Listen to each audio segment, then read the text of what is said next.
فرمایا کہ میں دن میں 70 مرتبہ، بعض روایتوں میں آتا ہے اور بعض روایتوں میں 100 مرتبہ میں استغفار کرتا ہوں، اللہ تبارک و تعالیٰ سے مغفرت مانگتا ہوں۔ حالانکہ نبی کریم صلی اللہ علیہ وسلم سے اول تو کوئی گناہ سرزد ہو ہی نہیں سکتا، معصوم بنایا اللہ تبارک و تعالیٰ نے، اور اگر کوئی چھوٹی موٹی غلطی ہوئی بھی ہو تو اللہ تعالیٰ نے اس کی مغفرت کا اعلان فرما دیا، لیکن استغفار فرما رہے ہیں، زبان استغفار سے تر ہے، اس لیے کہ اللہ جل جلالہ کے جاہ و جلال کا جو مرتبہ سرکار دو عالم صلی اللہ علیہ وسلم کے سامنے ہے، اس کو سامنے رکھتے ہوئے اپنا ہر عمل اللہ تبارک و تعالیٰ کے شایان نشان نظر نہیں آ رہا، بلکہ اللہ تبارک و تعالیٰ کے اس عظمت شان کو پیش نظر رکھ کر یہ سمجھ رہے ہیں کہ میں جو کام کر رہا ہوں وہ اس کی عظمت کا حق ادا نہیں ہو رہا، اس کے اوپر استغفار فرما رہے ہیں۔ تو جب نبی کریم صلی اللہ علیہ وسلم استغفار کے عادی ہیں اور فرما رہے ہیں کہ میں 100 مرتبہ استغفار کرتا ہوں دن بھر میں، تو امت کو تعلیم یہ دی جا رہی ہے کہ تمہیں تو اللہ نے معصوم بھی نہیں بنایا، تم تو پتہ نہیں کتنی غلطیاں کتنے گناہ تم سے سرزد ہوتے ہیں، تو اپنے آپ کو اللہ تبارک و تعالیٰ سے استغفار کرنے کی عادت ڈالو، یہ عادت ڈالو کہ ہر وقت ہر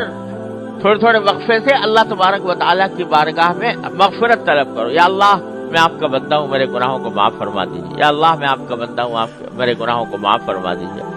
یہ تمہارے دل میں ایک لگن ہونی چاہیے، تمہاری زبان استغفار سے تر ہونی چاہیے، چلتے پھرتے اٹھتے بیٹھتے بھی اللہ تبارک و تعالیٰ کے سامنے اپنے گناہوں کی معافی مانگتے رہو، استغفار کرتے رہو۔ یہ اللہ تبارک و تعالیٰ نے استغفار ایسی نعمت عطا فرمائی ہے، ایسی نعمت عطا فرمائی ہے کہ جس کی کوئی قیمت نہیں ہو سکتی۔ کتنا ہی بڑا گناہ ہو، کتنا ہی بڑا گناہ انسان کر گزرا ہو، لیکن اگر وہ اللہ تبارک و تعالیٰ کی بارگاہ میں حاضر ہو کر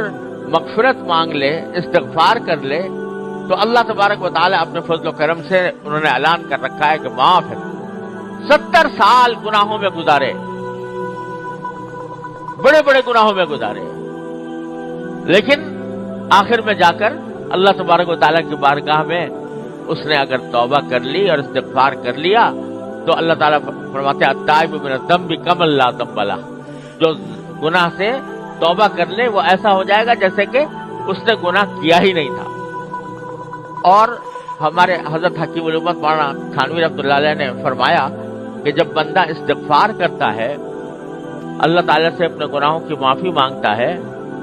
تو اللہ تبارک و تعالیٰ صرف اتنا نہیں ہے کہ معاف کر دیا یعنی اس کی سزا نہیں دیں گے، اس کا عذاب نہیں دیں گے، صرف اتنی بات نہیں ہے،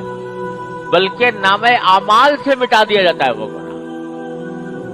نام اعمال سے مٹا دیتے ہیں۔ یعنی ایک صورت تو یہ تھی نا کہ جب آخرت میں نام اعمال آئے تو اس میں گناہ بھی درج ہوں، لیکن ساتھ میں یہ لکھا ہوا بھائی اس سے توبہ کر لی، اس سے مغفرت مانگ لی، تو ڈیبٹ کریڈٹ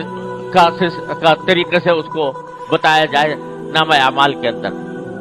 اللہ تبارک و تعالیٰ کی رحمت ایسی ہے کہ استغفار کرنے والے کے اس گناہ کا جو اس نے کیا تھا، جس سے استغفار کیا تھا، اس کا ذکر بھی نام اعمال میں نہیں آئے گا، ورنہ کم از کم اس کو دیکھ کے شرمندگی ہوتی وہاں جا کر آخرت میں کہ آخر میں نے کیسے گناہ کیے تھے۔ اللہ میں کہتا ہے چلو سب میں نے معاف کر دیے، تمہارے نام اعمال سے مٹا